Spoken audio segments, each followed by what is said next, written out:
स्वागत है आपका अपने YouTube चैनल SG क्लासेस 247 पर। आज हम क्लास 9th का चैप्टर पढ़ेंगे, जो प्रश्नावली हमारी 9.1 है और अध्याय का नाम है समांतर चतुर्भुज और त्रिभुजों के क्षेत्रफल, यानी समांतर चतुर्भुज और त्रिभुजों के क्षेत्रफल। इस पर पहला सवाल प्रश्नावली का बड़ी छोटी प्रश्नावली है आपकी 9.1, सिर्फ एक सवाल दिया गया है, उस पर आकृतियाँ दी गई हैं, उसके बारे में हमें बताना है कुछ। तो हम देखते हैं कि प्रश्न में हमारा क्या कह रहा है। यहाँ बोला गया है कि निम्नलिखित आकृतियों में से कौन सी आकृति या एक ही आधार और एक ही समांतर रेखाओं के बीच स्थित है। ऐसी स्थिति में उभयनिष्ठ आधार और दोनों समांतर रेखाएं लिखिए। यानी हमें बताना है कि कौन सी भुजा उभयनिष्ठ है और कौन सी समांतर है ना। तो ये चीज़ें हमें बतानी है। तो पहली आकृति में देखते हैं, देखिए ABCD क्या है, एक समांतर चतुर्भुज है। उस पर एक त्रिभुज आपका कौन सा बना है, DPC, और आधार आपका क्या है यहाँ CD है, ठीक है ना। यानी पूरा ये चतुर्भुज है और आधार इस पे बना कौन सा है, एक त्रिभुज है DPC, यानी आधार क्या हो गया इसका DC हो गया। आधार आपका इस पे चतुर्भुज पे एक ही आकृति पे क्या है, DC है। तो यहाँ पर हम लिख देंगे, ठीक है ना। तो लिखेंगे क्या यहाँ पर, तो ये देख लेते हैं कि लिखना हमें क्या है। तो अब सबसे पहले यहाँ पर लिखोगे त्रिभुज PD, यानी यहाँ पर क्या पॉइंट आ जाएगा, त्रिभुज PDC में, ठीक है ना, त्रिभुज PDC तथा समलंब है। ये आकृति आपकी क्या है, समलंब तथा समलंब AB चतुर्भुज, समलंब चतुर्भुज ABCD है, ठीक है ना। अब यहाँ पर दो चीज़ें हमें लिखनी होंगी। आधार, उभयनिष्ठ आधार, यानी उभयनिष्ठ भुजा आधार लिखनी होगी, और समांतर रेखाएं। तो यहाँ पर देखिए उभयनिष्ठ आधार लिखेंगे, उभयनिष्ठ आधार, उभयनिष्ठ आधार आपका क्या है, देखिए उभयनिष्ठ आधार आपका DC है, ठीक है। और समांतर रेखाएं, समांतर रेखाएं आपकी क्या हो जाएंगी, देखो समांतर क्या होगा, यानी CD बराबर किसके समांतर हो जाएगी, AB के। तो समांतर रेखाएं आपकी कौन सी हो गई, AB तथा DC, ठीक है ना, AB तथा DC। तो यहाँ पर आपने समझ लिया कि ये दोनों आमने सामने की क्या है, समांतर रेखाएं हैं। और ये उभयनिष्ठ क्या हो गया, आधार आपका DC हो गया, ठीक है। अब दूसरी आकृति में हम देखते हैं, देखिए एक आपका चतुर्भुज दे रखा है PQRS और इस पे एक आकृति है। तो देखिए आपकी आकृति जो है, यहाँ पर भुजा के सामने वाली भुजा के पर शीर्ष नहीं है, यानी यहाँ पर शीर्ष देखेंगे तो शीर्ष हमारा PQ भुजा पर नहीं है, इससे अलग है, यानी अलग है। तो यहाँ पर क्या आधार हमारा तो सेम ही है, यानी SR क्या है, आधार है, मगर इससे जो आधार से और आधार में SR आधार में PQ की भी आकृति है ना। तो यहाँ पर क्या लिखा जाएगा कि उभयनिष्ठ एक ही आधार पर तो नहीं है, यानी समांतर चतुर्भुज PQRS लिखेंगे, समांतर चतुर्भुज PQRS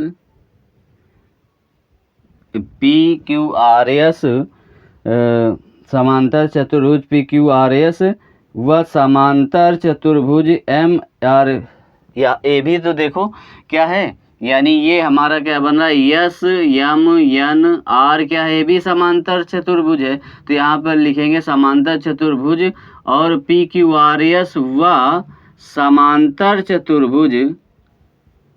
समांतर चतुर्भुज SMNR एक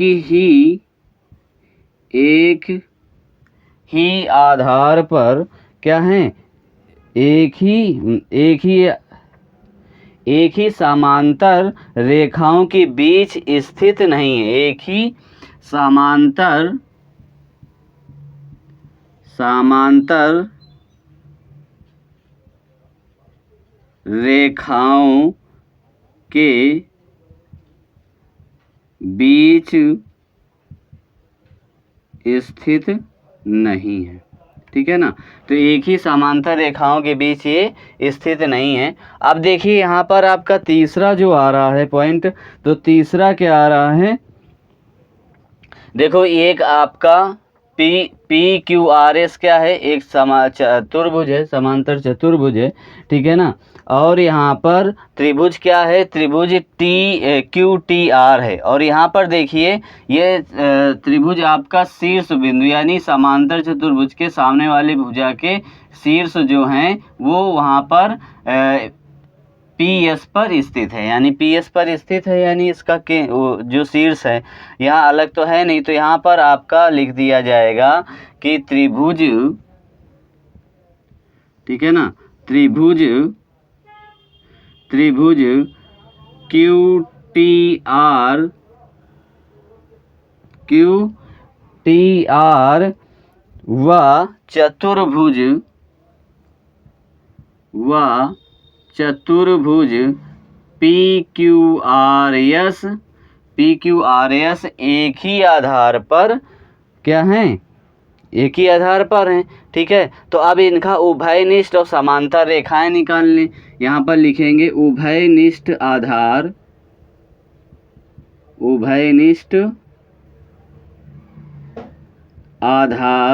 तो उभयनिष्ठ आपका आधार क्या है, QR है। ठीक है ना, अब यहाँ पर समांतर रेखाएं आपकी क्या आ जाएंगी, समांतर रेखाएं, तो समांतर रेखाएं आपकी क्या हो जाएंगी, QR तथा आपका आ जाएगा PS या SP। ठीक है, ये आपकी ये हो गई आधार। अगला देखिए चौथा नंबर सवाल है। देखिए समांतर रेखाओं पर यहाँ पर शीर्ष एक ही आधार पर स्थित नहीं है, यहाँ पर अलग अलग स्थित है। ठीक है ना, तो एक ही आधार पर स्थित नहीं है, तो इसका हम लिख देंगे कि एक ही आधार पर स्थित नहीं है। तो यहाँ हम त्रिभुज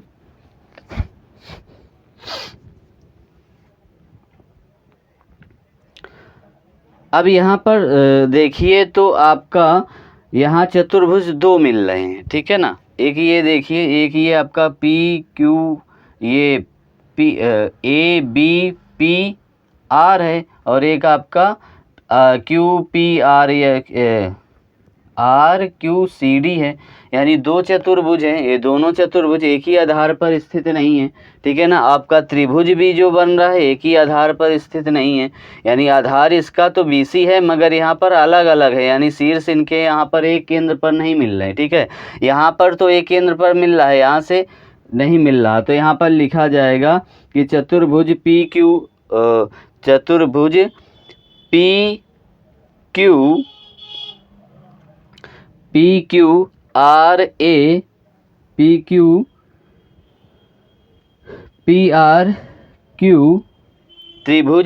PRQ, यानी क्या है PRQ त्रिभुज, यहाँ पर हम लिख देते हैं क्योंकि उधर आपको दिख नहीं पाएगा, यानी लिखेंगे त्रिभुज PRQ व चतुर्भुज ABCD एक ही आधार पर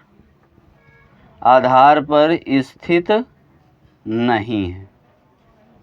ठीक है ना, तो इस प्रकार से आपका ये चौथा नंबर सवाल हो गया। अब देखिए यहाँ पर आप देखिए पाँचवें नंबर पर, तो पाँचवें नंबर पर आकृति दे रखी ABQD, तो यहाँ पर ABQD दे रखा है। तो यहाँ पर देखिए चतुर्भुज यहाँ पर आपके आधार पर एक है नहीं, है ना, तो यहाँ पर देखिए एक चतुर्भुज तो ये पूरा हो रहा है, एक चतुर्भुज आपका ये बन जाएगा APCD, यानी दोनों ये चतुर्भुज हैं। तो यहाँ पर लिखेंगे यहाँ पर आधार उभयनिष्ठ भुजा तो मिल जा रही है ना, एक ही आधार पर बने हैं दोनों चतुर्भुज, ये देखिए, यानी एडी क्या है, उभयनिष्ठ हो गई, और चतुर्भुज आपका ऐसे ही बन रहा है, तो यहाँ पर चतुर्भुज आपका बन जाएगा चतुर्भुज ए बी क्यू डी, और एक आपका चतुर्भुज बन जाएगा ए पी सी डी, है ना। तो यहाँ पर लिख देंगे चतुर्भुज ए बी क्यू डी व चतुर्भुज ए पी सी डी हैं, ठीक है ना, एक ही आधार पर हैं। तो यहाँ पर उभयनिष्ठ आधार आपका क्या आ जाएगा, उभयनिष्ठ आधार आपका एडी हो गया, ठीक है ना, क्या आ गया, एडी आ गया। और यहाँ पर समांतर रेखाएं आपकी क्या हो जाएंगी, एडी तथा बी क्यू, है ना, समांतर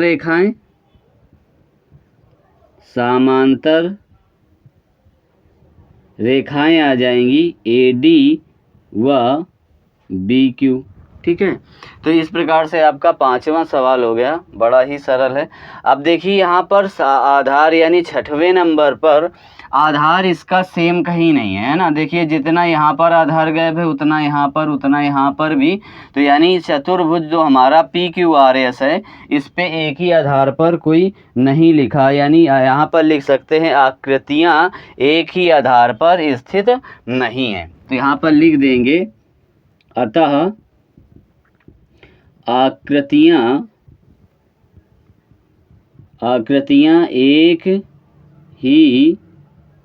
एक ही आधार पर स्थित नहीं है, ठीक है ना, एक ही आधार पर स्थित नहीं है। तो इस प्रकार से आपका ये चैप्टर 9.1 पूरा होता है। इस पे सिर्फ इतने ही सवाल थे, आकृतियाँ दे रखी थी और इसके बारे में बोला गया था कि एक ही समांतर पर हैं कि नहीं है। तो ये समांतर हैं या नहीं आपने पिछले वीडियो में काफ़ी देख चुके हैं, यानी पढ़ चुके हैं, ठीक है ना। तो यहाँ तक ही हम रखते हैं इसको, क्लास को। तो यदि क्लास आपको अच्छी लगी हो तो लाइक करें, यदि चैनल पर नए हैं तो सब्सक्राइब करें, बेल आइकन को दबाना ना भूलें, और वीडियो को ज़्यादा से ज़्यादा शेयर कीजिए अपने दोस्तों के साथ। तो मिलते हैं फिर नेक्स्ट वीडियो पे, तब तक के लिए धन्यवाद।